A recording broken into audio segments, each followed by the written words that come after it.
Thank you for coming today and coming to the first in a series by SYPartners on leading through an age of uncertainty. And delighted to have as a guest John Andrews, a veteran correspondent for The Economist. I think you were there for almost a quarter of a century, John, is that true? 24 years. You survived the brutal editing. No, they're always very kind to me. Yeah, just you. Yeah, and then I did some editing as well. I was also obviously very, very kind. Yes, obviously. John is here to talk about a world in conflict. So you've just published your book, The World in Conflict, and I thought we could start by just talking about, what do you mean by conflict, and give us a sense of. I think you organize in the book. You organize conflict by geography, by place. Middle East, for example, the Americas. But surely there are factors at play that are just common across all of these countries. So talk a bit about conflicts you looked at. And the way I organize, first of all, my definition of conflict. I use the word conflict rather than war because I wanted to include things such as, phenomena such as underground terrorist groups, the cartels in Latin America, because there the death rate is actually equivalent to what was happening in Afghanistan. So, people forget this. My definition of conflict is where you have an attempt to further your political or commercial aim with violence, and the violence has to lead to death, and it has to be current. So I didn't deal with past conflicts, although obviously with every single conflict, I try to give a historical context, and then I try to look forward a little bit. And then the idea of the geographical arrangement, I of course borrowed from The Economist. You have the United States section, you have the Americas, you have Europe, Asia, etc. Yeah. And what was interesting was, in what order do you put these particular sections? Well, if you look at conflicts in the world today, and there are actually an enormous number, there's a wonderful website called Wars in the World. And there's a website for everything. On and on. Yeah. And you realize that actually there are an awful lot of conflicts in the Middle East and the Islamic world in general. So that became basically, there's an introductory chapter talking about war and why wars happen, and then the Middle East and North Africa become the first chapter, and so on. But you asked me what are the factors. Yeah, I mean, let's say, so the point, I think you talk about a Bismarck quote in there that war is about... Clausewitz. Clausewitz, they're all Bismarck, Germans. They're all big generals. That war is an act of force to compel someone to do your will. Yeah, to compel your enemy to... What's going on right now? What are these factors that unite conflict across different regions? Well, I mean, that is the common factor. You're trying to get someone else to do what you want them to do. Yeah. Which you can't persuade them to do peacefully. So you persuade them with violence, or you attempt to. Yeah, not a recommendation for our leader audience, I would say. But I mean, the motives behind that can be several. You can have religion, you can have ideology, you can have the quest for territory, the quest for resources. And actually, very rarely is there a single factor. They all tend to combine. If, for example, you take the case, people forget now about Northern Ireland, but for people in the United Kingdom, Northern Ireland was a huge political issue. For people in the island of Ireland, obviously, it was a huge issue. And that originally was because you had what was essentially a civil rights conflict between Protestants and Catholics, with the Catholics not being able to get jobs and all the employers favoring the Protestants. But very quickly it became identified with religion rather than with jobs and civil rights. And you see the same thing in the Lebanese Civil War. You spent some formative years in Lebanon. You may not remember, but people shot at your bedroom. Yeah. You survived. Fine, apparently. Yeah. A little scar there somewhere. Yes, yeah.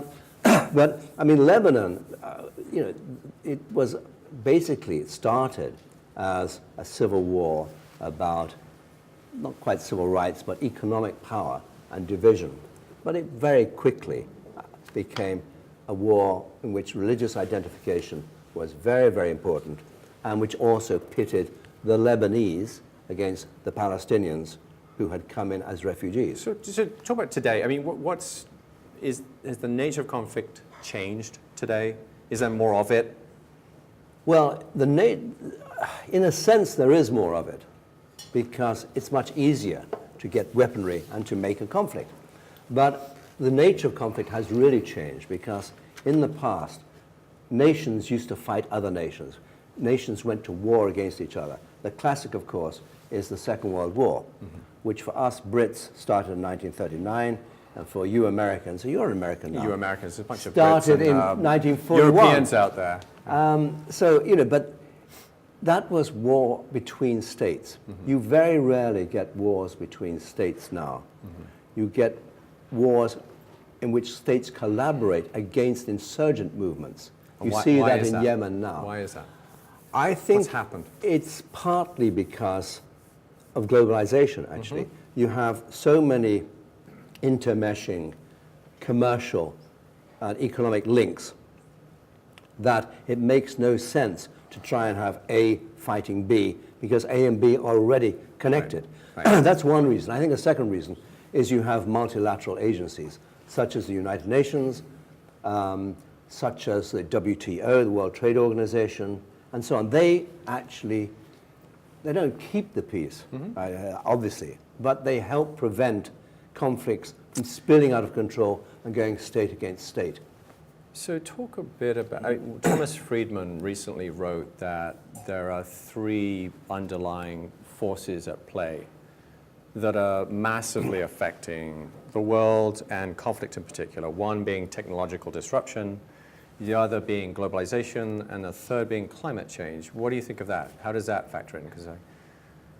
It's a very good question, and I would hesitate to take on St. Thomas Friedman. But my answer is yes, he's right and he's wrong. Globalization, it seems to me, actually has been a force for peace as well as for war because of the interconnection of economies.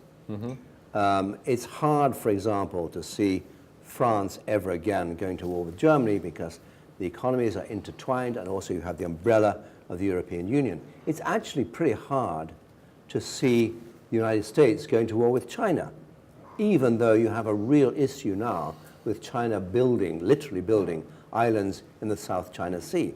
But the confluence of interest between China, which I guess is probably America's biggest creditor, and the United States, which is China's biggest importer, is such that, would they really go to war?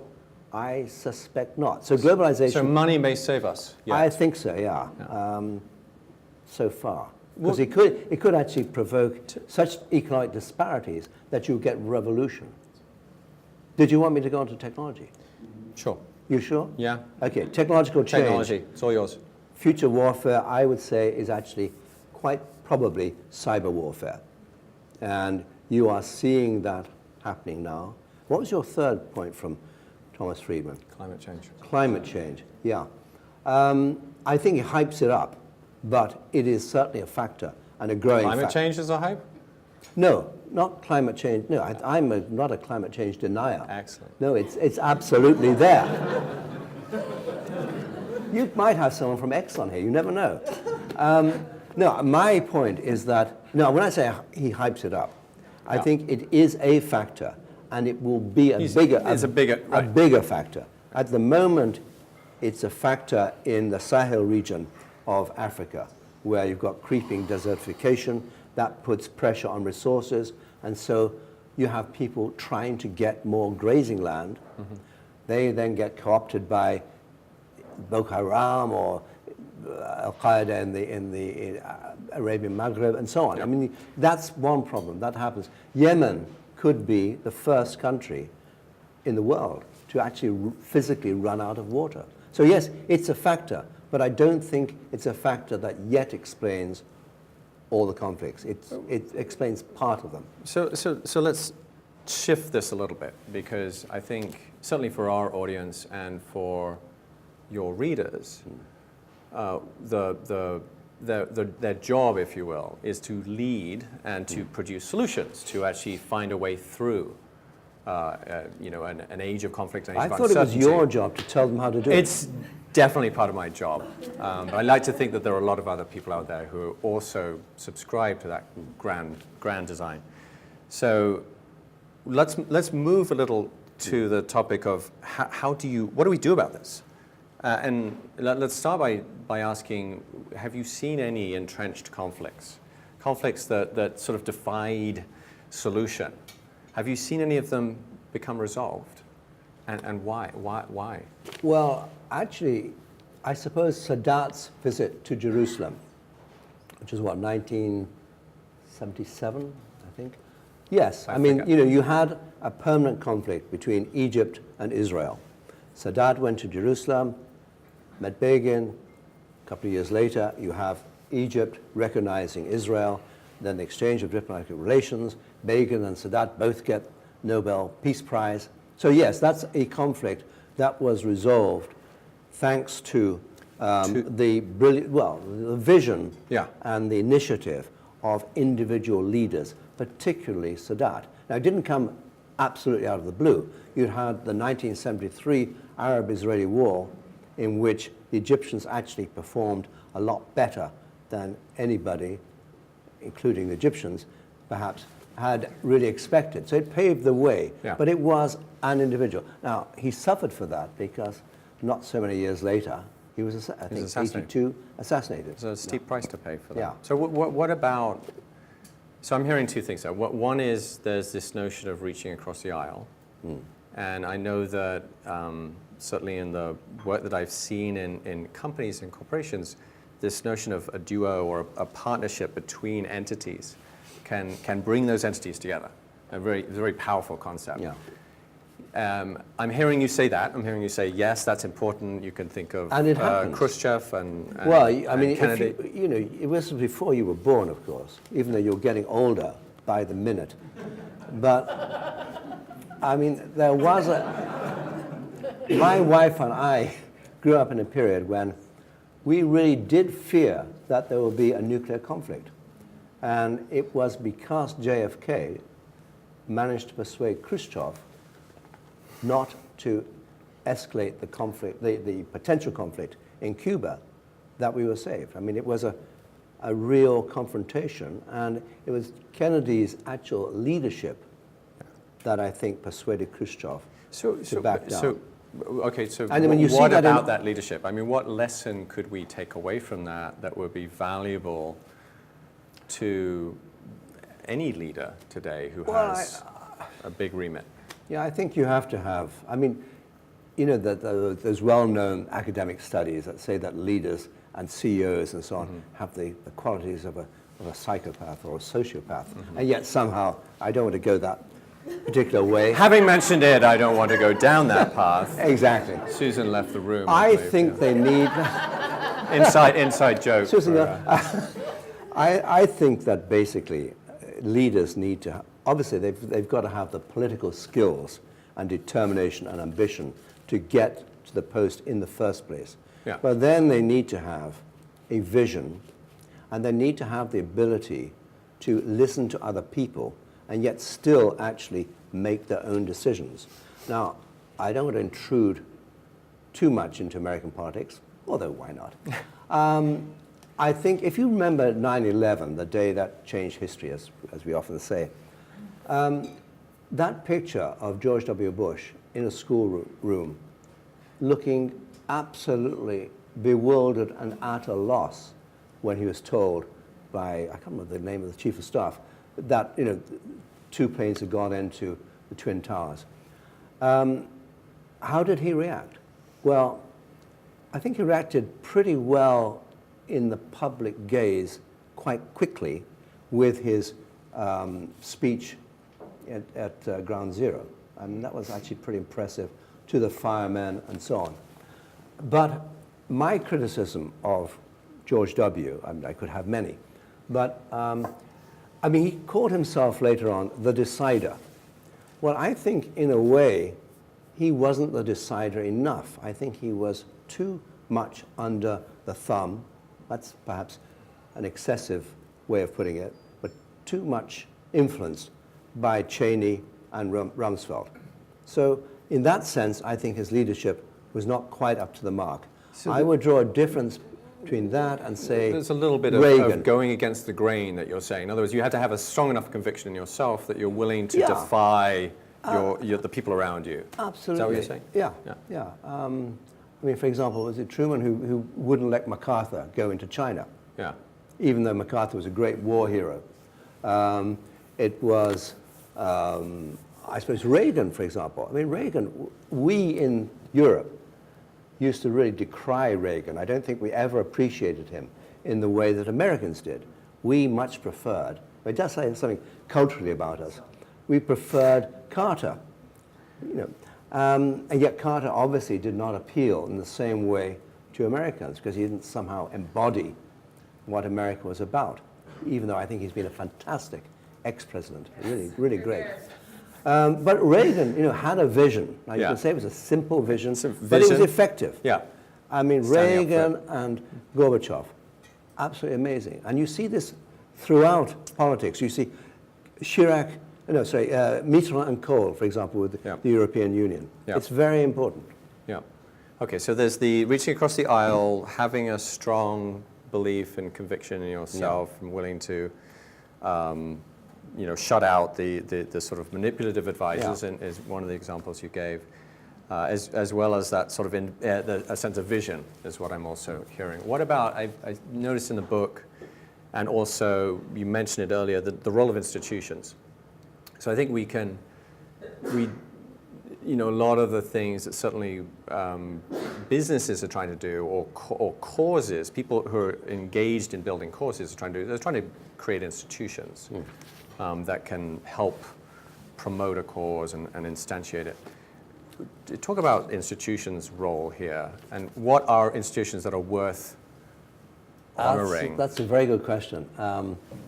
If you go back to the foundation of the European Union, it started off with the iron and coal community in just after, I guess, 1950.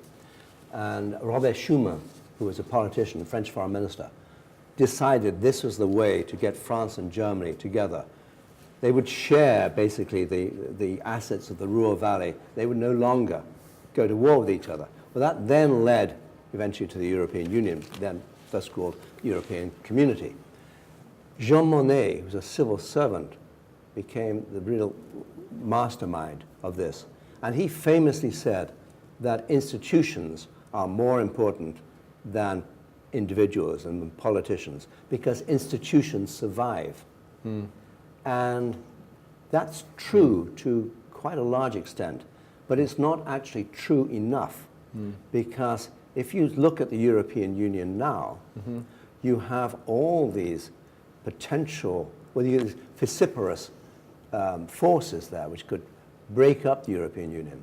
And you actually need leadership. The institution itself is not enough. You need someone or some people with vision and with determination, for better or for worse. Last two last two questions I think I have for you right now before opening it up for the group. One is there a quality, can we define a quality to the kind of leadership that is more likely to lead to diffusing conflict? Say, leaders with more optimism, more inherent optimism, or with more empathy, more creativity, or none of those? Or can you say, no, it's impossible to tell? It's difficult to tell, but I mean, a classic success story was actually Nelson Mandela, with, amazing to stay in prison for 28 years. Well, no, but to have the sort of the grace and the imagination to actually make peace with the former apartheid regime, and to have a Truth and Reconciliation Commission which actually manages to somehow diffuse the situation. I mean, Mandela was not the sole architect of this. You had F.W. de Klerk as well. I mean, one has to give him some credit. But nonetheless, Mandela's leadership is really astoundingly impressive in that. So you can imagine that happening at some point between India and Pakistan, which have had 3-4 wars, 3 declared wars, a fourth one is really a war, over essentially the Kashmir issue.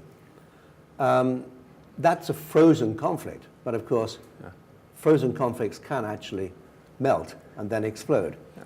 But if you had real leaders on both sides, then you could solve it. And in fact, there has been a meeting recently between Narendra Modi of India and Nawaz Sharif of Pakistan. Nawaz Sharif, I once had breakfast with, and frankly, I wasn't that impressed by him, except by his knowledge of cricket. He's a very keen cricketer. So cricket, knowledge of cricket is an important skill. It is the one thing that unites both India and Pakistan. They both love cricket. So pause for a second there. There is that uniting ground, but so perhaps that's something to well, stick actually, with. I should say there's another uniting ground. It's pretty well established that democracies do not go to war against other democracies. So that's also a unifying system. If we could have more democracy in the world, yes, but that's a very tough challenge, a big if. We've seen where that's been going. Last question for you. Your book it's a good objective look and sort of very clarifying in terms of conflict around the world, but necessarily because of the topic matter. It's a bit of a downer because you're reading about a lot of conflict, right?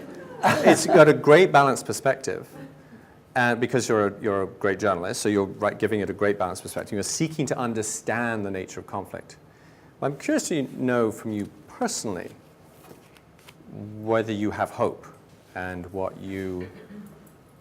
Well, actually, I do end the book with a famous George Santayana quote, which I think he made it in 1922, so 4 years after the First World War. You remember the First World War, the Great War, was supposedly the war to end all wars. Well, it didn't happen. And the George Santayana quote was, "Only the dead have seen the end of war."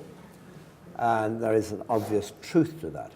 But no, there is an optimistic side. I mean, the fact is that, if you read Steven Pinker, for example, with Better Angels, it's true that the death toll from warfare has come down. During the Second World War, death toll of between 55 million and 80 million, depending on how you count it. That means that roughly 10 million people a year were losing their lives through warfare. Well, you then have the Korean War, the Vietnam War, the Cold War, embracing those two as well, going on to the end of the 80s. And during that period, the death toll, I think, went down to about 180,000 a year. And then in the 1990s, which included the Rwanda genocide, so a really nasty period of history, nonetheless, it went down to about 100,000 deaths a year. And then the first decade of this century, it was 55,000 a year. We thought, we became complacent. Do you remember Francis Fukuyama at the end, when communism collapsed, said, it's the end of history. Now he's changed his mind. I'm trying to figure out if this is hopeful. Complacent, but then it's tipping up again because really of the Syrian conflict. And I think the real problem now is actually what is happening in the Islamic world. And I would actually point a finger at Saudi Arabia because, Saudi Wahhabite version of Islam has been promulgated throughout the world thanks to petrodollars through madrasas and Saudi-financed mosques. And I think this has actually been a very bad thing. And as I think perhaps the Saudis now realize, because the doctrine and even the punishments are so similar to those of the Islamic State. And the Islamic State has Saudi Arabia in its sights because the regime in Saudi Arabia has been so hypocritical. I don't want to conflate the two because they're not exactly the same. But at some point, there has to be a change of narrative, is the glib word used, in the Muslim world. So it goes back to being a moderate religion at ease with everybody else. Change of narrative is an interesting turn of phrase. It's Tony Blair, who is a very toxic guy now in the UK because of the Iraq War. Right. He's been rejected by a lot. He really has. But he was a very good prime minister, very successful. But he does foresee, this confrontation with extreme Islam as the defining problem of our age. And in a way, it's like the defining confrontations of the 20th century. You had, democracy against totalitarianism. You had fascism against communism. You had capitalism against communism as well. Those were big themes, and they were resolved. So in the end, they'll be resolved. And on that Hopefully hopeful note, in your children's in my lifetime. children's lifetime. Thank you. Let's open it up for some zingers from the crowd.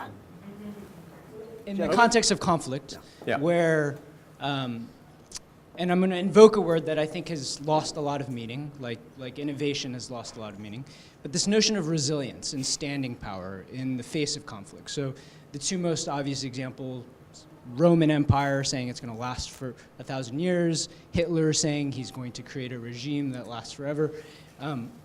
What does resilience mean to leaders? There was a recent what does resilience mean to leaders? In terms of leadership and ability to stay through conflict? Because one article I recently read was talking about, is resilience learned? Is it taught? Or are some people just born resilient?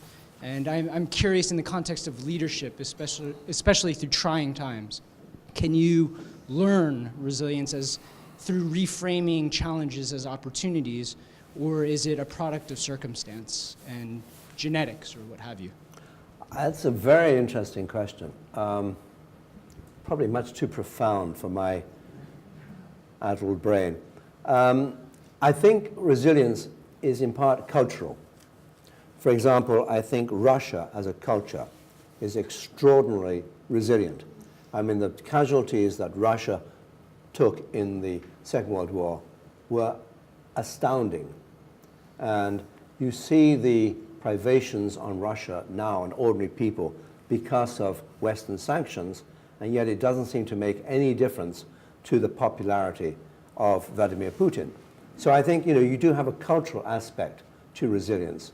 Now, in terms of individual leaders, I suspect if they are resilient as personalities, well, I think they probably have to be. I mean, anybody who gets to the top has to somehow weave a way through a very tortuous route in which there will be people fighting from all sides. So there's that sort of resilience. I'm impressed by the resilience of Angela Merkel because, she has taken a view on migration into Europe, which is very much at odds with a lot of other EU leaders. And she's stuck to her guns. Right. And that, I think, is an example of a leader being resilient.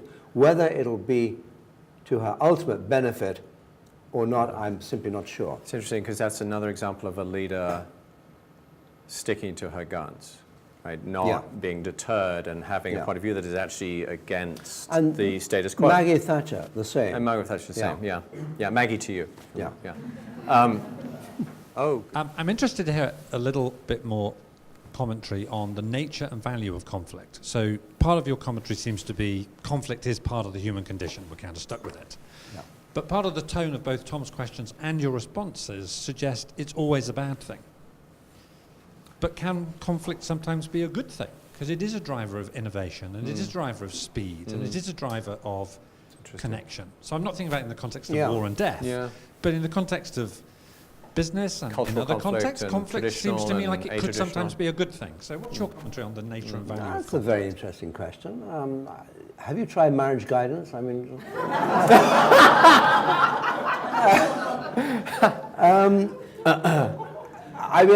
sorry, that was a cheap shot, I agree.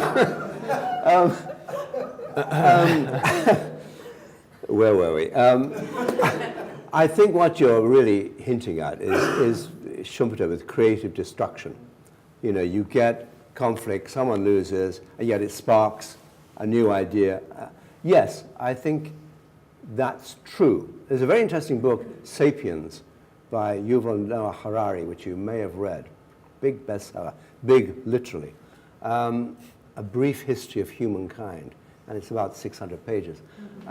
But he actually points out that empires become empires through conflict. And our tendency now is to concentrate on the damage that empires create, the loss of habitat, the death toll, et cetera, et cetera. But actually, they bring a lot of pluses. They bring economic growth, they bring education, maybe it's the emperor's form of education, but yes, and they bring innovation. All of that is true. I mean, I think we're in this process of where you have people and tribes and nations clashing with each other, but something better results.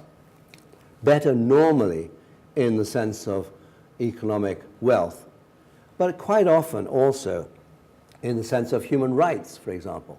I mean, if you look at US foreign policy, for example, I mean, the US has been involved in plenty of wars, and its special forces are in, literally, in 2014, they were involved in 133 countries in the world. I mean, it's pretty amazing. And they're in Libya now, and Iraq, and Syria. But that's one form of power. But I would argue that actually America's biggest power is soft power, as Joseph Nye called it. I mean, the ideals of America are the kinds of things that actually attract people to America. You don't get many folk trying to migrate illegally into Russia or China. You do into the United States, and there's a reason for that. Next, who? I'm curious your take on technology, specifically the internet, and how that's changed conflict through the years. It is changing conflict. At the moment, well, I mentioned cyber war. That I think is going to be a big factor. It already is actually, but there are no people being killed. And cyber terrorism will also be a very big factor. But coming back to today, if you look at Al-Qaeda, Al-Qaeda first spread its message with cassette tapes and then with video cassettes. So pretty low-tech stuff. Mm-hmm. Why has ISIS or ISIL, whichever acronym you want to use, become so effective and so much more popular than Al-Qaeda? It's because they have brilliantly used the internet and digital technology. I mean, I don't know whether you've watched any of their really horrible, horrifying videos. I mean, they're really awful. But they are so slickly produced. I mean, you're talking about Hollywood style, Hollywood level production. So in that sense, technology really, internet technology really is a factor now in conflict, in warfare. And in fomenting revolution too, presumably. If we think Arab Spring, you could argue that's true. I mean, actually, Facebook enabled so revolution, and WhatsApp, and all these things. Yes, they play a role. The spread of ideas and communication is faster now. Absolutely, and actually, also migration. I mean, if you go back, everyone has their phone 20 years, migrants, illegal or otherwise, coming from Mexico, trekking across the Arizona desert, they didn't have cell phones. Now every Afghan refugee or migrant or Bangladeshi or whatever has a cell phone, and they communicate. It's extraordinary. Let's have another. Sarah, you had a question. You spoke a lot about conflict in a state-to-state kind of orientation, but in a state vis-a-vis a non-state, so whether it's a movement of an ISIS or a Boko Haram or even 99% or Black Lives Matter. Yeah. What is leadership? What's required of Good luck to leadership everyone. in that? So I was distracted by a terrorist at the back. Karina. So What's required of leadership in that situation that's different than just reaching across the aisle to another state where maybe it's economic origination of conflict, but something that's much deeper than that? You mean in terms of domestic policy, for example, Black Lives Matter? Or even with an ISIS or something that's not a state-to-state conflict? Well, I think, it's a somewhat trite expression to change the narrative, but I think it's true. Somehow you have to tell a different story. I know your business is about telling stories, right? Creating stories. It's And definitely a part of transforming. I think it's incredibly important. Companies. People get attracted to ideas because there's a thread of narrative that appeals to them. And the job of a leader is to create that thread. And good leaders, in the sense of they're powerful, manage to do that. And the classic example, of course, is Adolf Hitler. And you see how gullible, actually, people can be if the narrative is somehow powerfully presented and persuades them. In a sense, it's terrifying. But what has to happen, I think, with ISIS is there has to be a narrative that counters the message that ISIS is putting out. Because the Islamic State's narrative is that an apocalypse is coming and we need to destroy all infidels. Now, crazy. Although, I dare say, are there any fundamentalist Christians here? I mustn't get into this territory. It's always very dangerous in America. But you know what I mean. The narrative really is important, and it's a leader's job to find a narrative, to craft a narrative that can really work. Let's have another. We had one over. Actually, a bit related to the terrorism question, but particularly in relation to surveillance. So it's Surveillance. In relation to surveillance and covert warfare. Yeah. So when you don't have nations going against each other, but you have groups that are terrorist groups, how that you've seen that changing, and particularly how that relates to brands, particularly thinking of Apple right now, and people, trying to get access to technology through corporations. So I guess it's two questions in one: how you see surveillance and covert warfare changing, but also how you see sort of corporations getting kind of involved in that context. Are you thinking kind of about Apple? And Yeah, particularly about Apple. Well, I'm a journalist, so I'm all in favor of transparency and against surveillance. Basically, that's where I start from. So I don't personally regard Snowden, for example, as a traitor, nor do I think of Julian Assange as a traitor. Although I might think he's a nincompoop. So that's my starting point. But it's obviously unrealistic to imagine that a government does not have the right and the duty to try to find out what people who want to harm society are doing. So there's bound to be some form of surveillance. And the question is how you regulate it. And that is a big question for politicians and for judges and for regulators. And I think there's no particularly easy answer. I mean, the modern form of surveillance now is to just amass all the metadata and then see if there are patterns. And then once you've found a pattern, zero in and you allegedly find the needle in the haystack. And that all seems to make sense. And it probably does make sense. What worries me is if those methods go beyond trying to find someone trying to do you harm to someone trying to do something which otherwise would be perfectly legal. So that's what worries me. I mean, I don't want, it would be silly if you have local municipalities using surveillance tactics to find out what you're putting in your garbage. I mean, but that's taking it to an absurd level, but you see what I mean. And the Apple case, I think there's a theory that Apple are doing this purely for their own commercial gain, but instinctively, I would side with Apple. Yes. My question is maybe more philosophical in the sense that, are we at a point in our human evolution where there is little in the way of,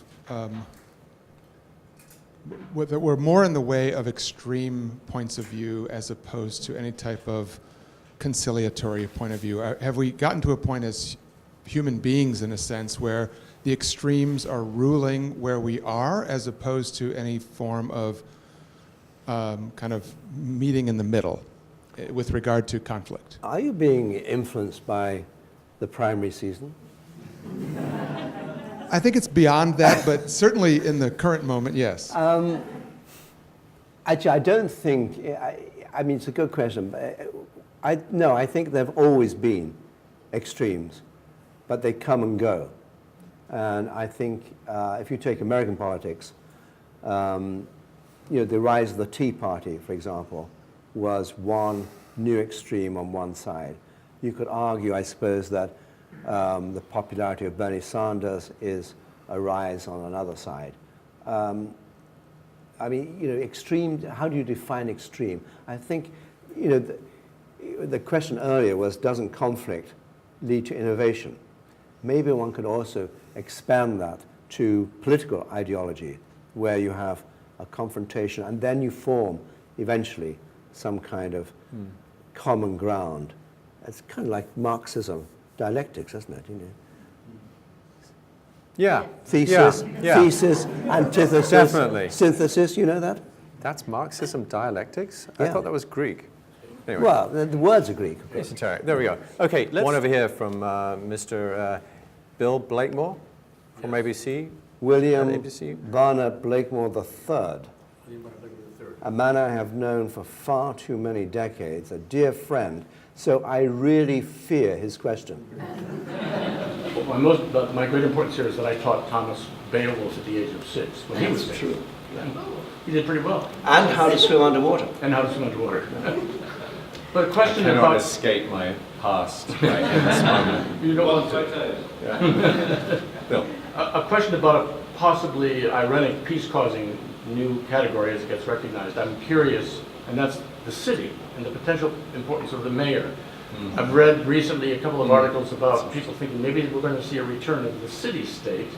And that came at the same time that I was beginning to realize that the biggest crisis, the gravest crisis we have right now, aside from instant nuclear holocaust, either does or doesn't happen, which of course is man-made global warming coming far faster than they expected.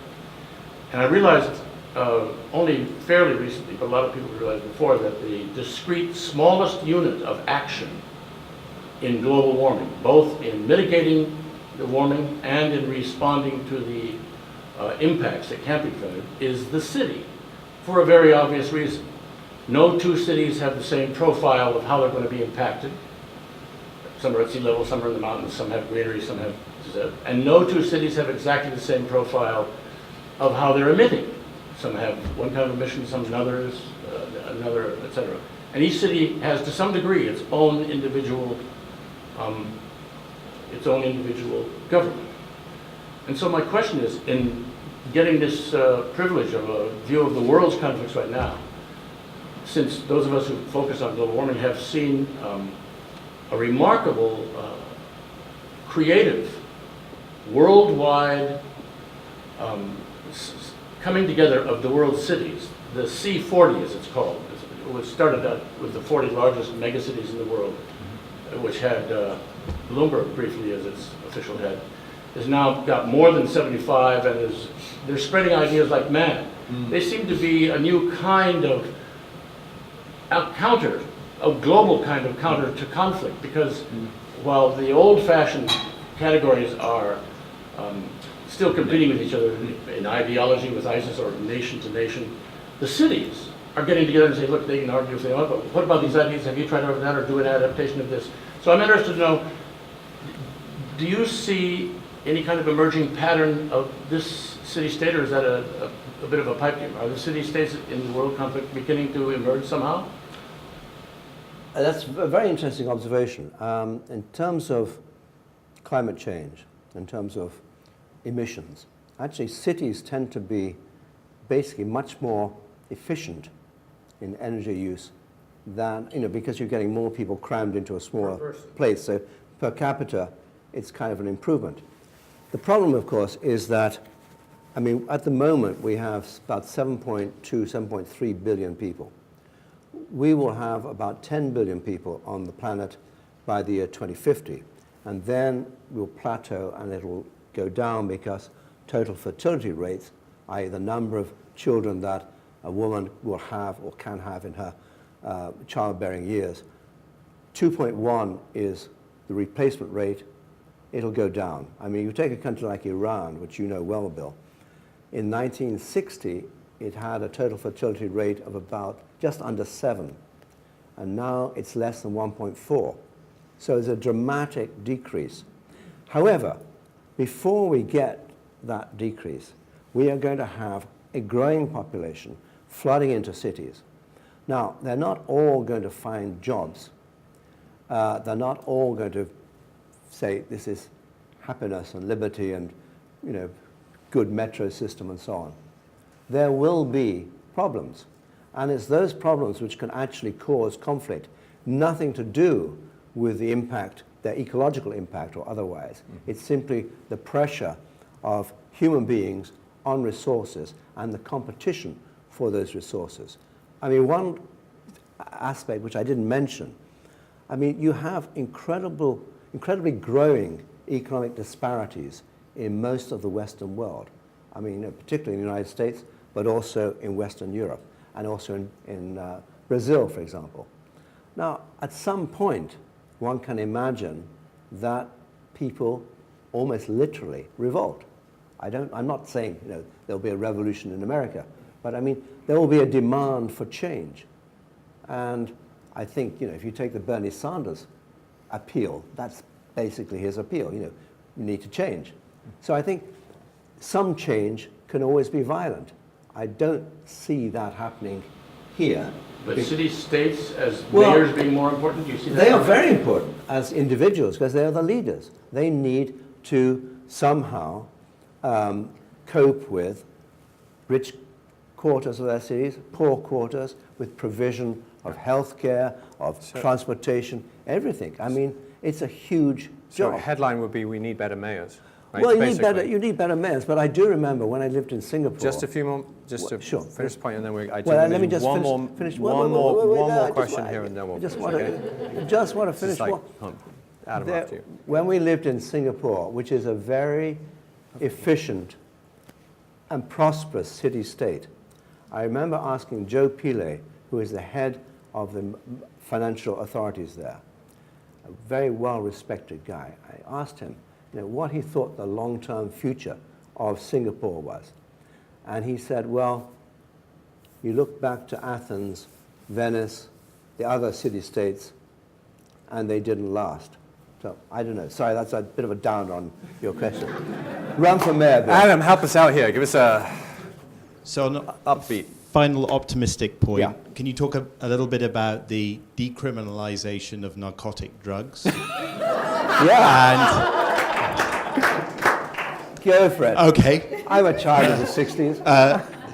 End of question. No, and its relation to conflict and whether that's a bright spot on the horizon. Actually, seriously, that's a very interesting question, and I think it is a spot that is becoming brighter.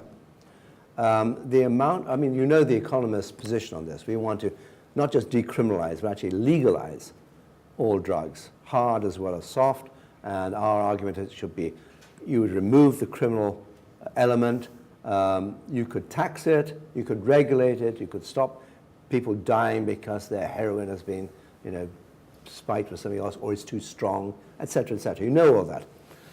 The fact is that if you have the present circumstance, you have a conflict, a war on drugs, as was declared, I think, in the Reagan years. Just say no, war on drugs. Mm-hmm. It hasn't been won, and it can't be won. And in the meantime, the cartels throughout Latin America are causing a level of violence that is absolutely, or should be, unacceptable in any modern country. And I've put them in the book because they are actually threatening the governance of those countries, threatening it both literally by fighting the armed forces and less literally, but in a way more dangerously, by corrupting governments. And I think it's a huge problem. And if you were to weaken the cartels by more or less, by decriminalizing, then it would be a huge plus. Now, will that happen? Not immediately, but you can see it happening sort of step by step in America, with Colorado being an obvious example. I don't want to be a sort of a crusader on this, but I think it does make sense. And so your bright spot is a very gradually bright spot. getting brighter. Yes. Why don't we end by, why don't I ask you, for the incoming president of the US, what is one piece of advice you have for him or her? You choose your pronoun. I think one piece of advice would be to listen, foreign policy, okay? Or, yeah, let's take foreign policy. I think one piece of advice would be to listen to your State Department before you get influenced and listen to the think tanks. The State Department is a civil service. It is stacked full of smart, intelligent, experienced people who could easily have foreseen, and who did foresee, what was going to go wrong in Iraq. But instead, the administration under George W. listened to the think tanks, William Crystal in particular, but the neocons, and also to the DOD, the Pentagon, rather than to the State Department. And it was, I think everybody now accepts, a disaster. The war was certainly won easily, but the aftermath, a complete catastrophe, which has really undermined America around the world. So that's one piece of advice. Listen to the State Department first.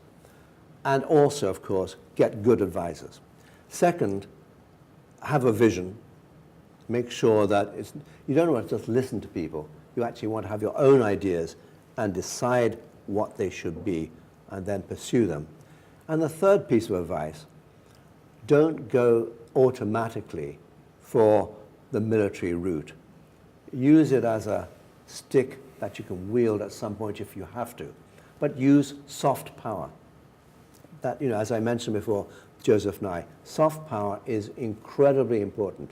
You have it in spades. You don't need to be shy about it. Just be, you have pop music, you have cinema, you have media, you have SYPartners. Well said. Use soft power. John Andrews, thank you very much. Thank you. Thank you, Larry.